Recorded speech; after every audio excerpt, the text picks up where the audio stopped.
Good afternoon. Hopefully that we got disrupted a little bit. But I wanted to say that we came to the University College London because we were invited by the students in here to come and have a discussion and dialogue. This is Muslims in the West, a study abroad course from UC Berkeley.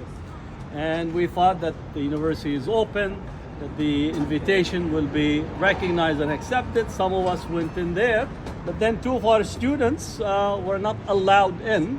I guess they have still a rent-a-car model where stopping the engagement from taking place, so the campus becomes closed and more restricted. So as we began to have a discussion, the students were engaging in a dialogue. The two students were not allowed in.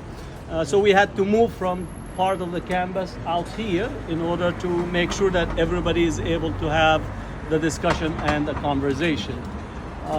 It's really unfortunate that they would not honor a academic collegial engagement from all the way from California, from UC Berkeley, to have UCL not actually being open and create the restrictions. We got the director of operations coming in and creating all this really restrictions that is not needed. It would have been a conversation between students asking about their background, what they have been going through in order to recognize the discussion.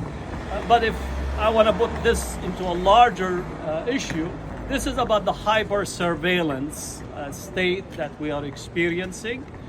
This is the Palestine exception that we are dealing with. This is where resources and structures and infrastructures are placed in order to really cater to the demands by Israel, the demands of pro-Israeli voices, in such a way to make those who are standing for justice, those who are making statements demanding or calling for divestment, calling for expanded understanding of Palestine, become the problem. And the university creates all these checkpoints in academia. And literally, here we have a checkpoint, a physical checkpoint. You know, if you visited the West Bank, being Palestinian myself from Nablus and my mother from Jerusalem, you have about 550 different checkpoints. Sometimes when protests are taking place, there are almost 700 checkpoints between physical, limited ones, and roving. So introduce the concept of checkpoints in academia. And these are checkpoints that develop. Here you have a physical one. You have the checkpoints in the classroom in terms of what could be taught and not taught. You have checkpoints on students of what they can and cannot do. Checkpoints in terms of the activism that occurs. Checkpoints of financing and funding. So we are dealing with checkpoints in academia, including also the restrictions that faculty face, right? And I know there's a number of faculty in here. If you teach and present a different point of view, you're subject to restrictions. If you say genocide, that's seen as unacceptable. If you say Palestinians, there are people who say there's no such thing as Palestinian. If you say Palestine, you are negating the presence and the actual history of Palestine and Palestinians. There is nothing about Palestine and Palestinians except it's regulated through exceptions, right? Exception to history, exception to every element that we are dealing with. Now, it's important for us to be here in the UK, right? Last year, our class was in France to study the history of Muslims in France. And this year, we're studying Muslims in the West, refugees, immigrations, colonial legacies, and history.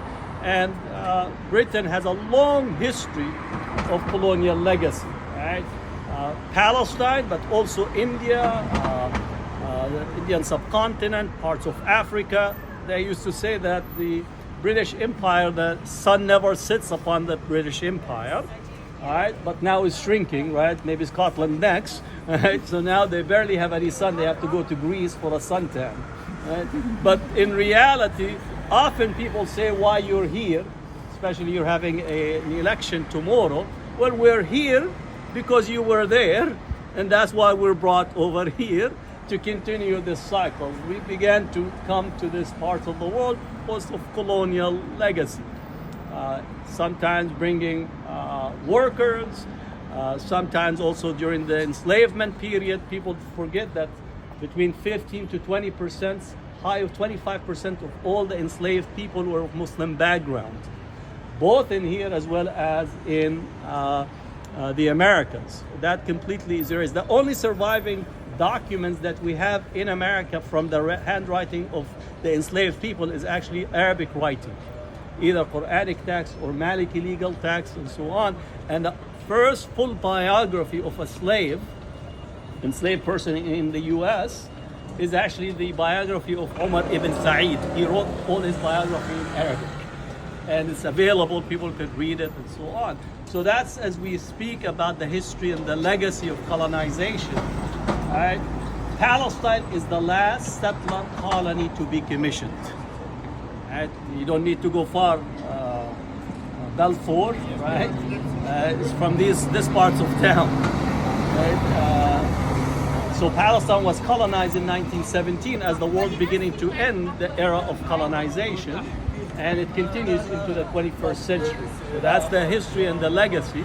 I do demand that the British need to apologize, the British government need to apologize to the Palestinians, and they also need to put forth reparation, and we need to demand reparations, not only recognize Palestine. I don't care whether you recognize it or not. You need to apologize for the Balfour Declaration. You need to apologize for 100 years of continued derailment of Palestinian history, narrative, culture, society, but more importantly, actually, you have reparation. My father has actually a passport from England, because in Palestine you used to get British passports, and I still have the passport from my father from that time. So again, maybe I could vote for the election tomorrow, right?